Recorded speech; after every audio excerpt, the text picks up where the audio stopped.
राष्ट्रीय शिक्षा नीति आने के बाद अब पूरा जोर इसके अमल को लेकर है। इसके तहत प्रधानमंत्री नरेंद्र मोदी 21वीं सदी में स्कूली शिक्षा के विषय पर देश भर के शिक्षकों को वर्चुअल संबोधित किया। इस दौरान पीएम ने कहा कि नई राष्ट्रीय शिक्षा नीति नए भारत की नई उम्मीदों की नई आवश्यकताओं की पूर्ति का माध्यम है। इसके पीछे पिछले 4-5 वर्षों की कड़ी मेहनत है। राष्ट्रीय शिक्षा नीति के अमल और सभी जिम्मेदार लोगों तक इसे पहुंचाने के लिए शिक्षा पर्व का आयोजन किया जा रहा है। ये पर्व 8 से 25 सितंबर तक चलेगा। 2022 में जब आजादी के 75 वर्ष पूरे होंगे तब भारत का हर स्टूडेंट राष्ट्रीय शिक्षा नीति द्वारा तय किए गए दिशा निर्देशों में पढ़े। ये हम सभी की सामूहिक जिम्मेदारी है। उन्होंने सभी शिक्षकों, प्रशासकों, स्वयंसेवी संगठनों और अभिभावकों से आह्वान किया कि वे इस मिशन में अपना सहयोग दें। प्रधानमंत्री नरेंद्र मोदी ने कहा, पढ़ाई से मिल रहे इस तनाव से अपने बच्चों को बाहर निकालना राष्ट्रीय शिक्षा नीति का प्रमुख उद्देश्य है। परीक्षा इस तरह होनी चाहिए कि छात्रों पर इसका बेवजह दबाव न पड़े। कोशिश ये होनी चाहिए कि केवल एक परीक्षा से विद्यार्थियों का मूल्यांकन न किया जाए। आज हम सभी एक ऐसे क्षण का हिस्सा बन रहे हैं जो हमारे देश के भविष्य निर्माण की नींव डाल रहा है। एक ऐसा क्षण है जिसमें नए युग के निर्माण के बीज पड़े हैं। राष्ट्रीय शिक्षा नीति 21वीं सदी के भारत को नई दिशा देने वाली है। साथियों, पिछले 3 दशकों में दुनिया का हर क्षेत्र बदल गया, हर व्यवस्था बदल गई। इन 3 दशकों में हमारे जीवन का शायद ही कोई पक्ष हो जो पहले जैसा ही रहा हो, लेकिन वो मार्ग जिस पर चलते हुए समाज भविष्य की तरफ बढ़ता है,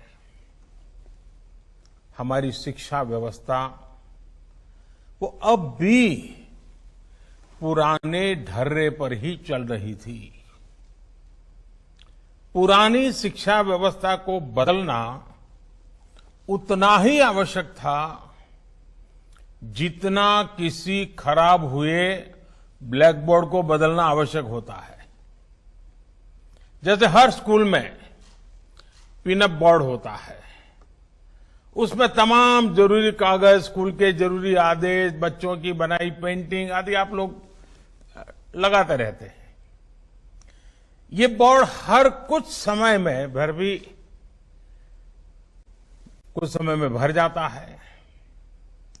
उस पिनअप बोर्ड पर नई क्लास के नए बच्चों की नई पेंटिंग्स लगाने के लिए आपको बदलाव करना ही पड़ता है। नई राष्ट्रीय शिक्षा नीति भी नए भारत की नई उम्मीदों की, नई आवश्यकताओं की पूर्ति का एक सशक्त माध्यम है। इसके पीछे पिछले 4-5 वर्षों की कड़ी मेहनत है।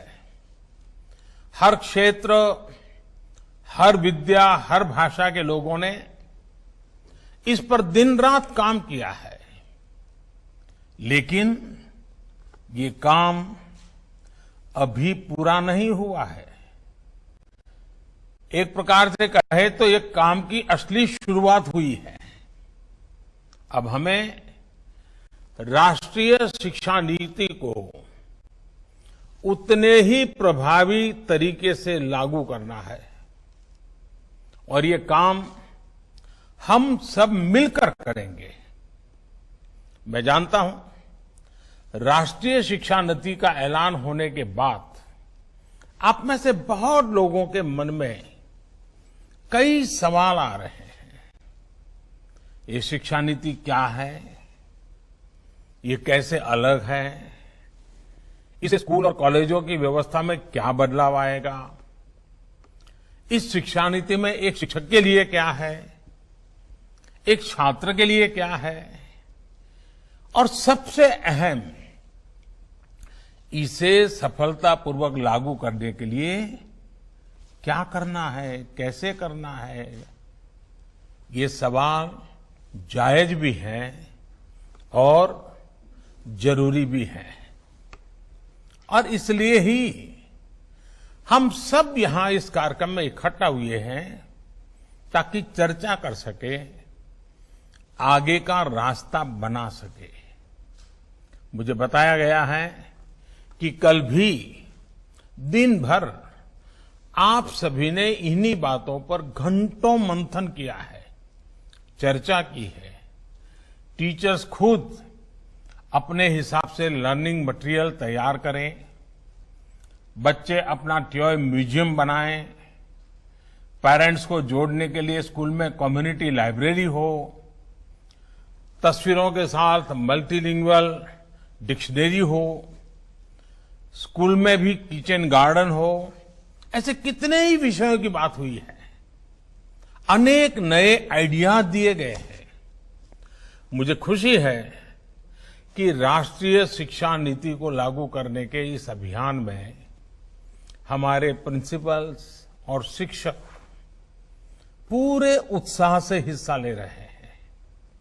अभी कुछ दिन पहले शिक्षा मंत्रालय ने भी राष्ट्रीय शिक्षा नीति को लागू करने के बारे में देश भर के टीचर से माय.गॉव पोर्टल पर उनके सुझाव मांगे थे। एक सप्ताह के भीतर ही 15 लाख से ज्यादा सुझाव मिले हैं। ये सुझाव राष्ट्रीय शिक्षा नीति को और ज्यादा प्रभावी तरीके से लागू करने में मदद करेंगे।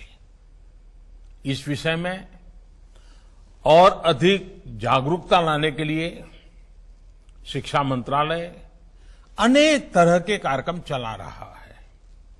साथियों, किसी भी देश के विकास को गति देने में उसकी युवा पीढ़ी और युवा ऊर्जा इसकी बहुत बड़ी भूमिका होती है।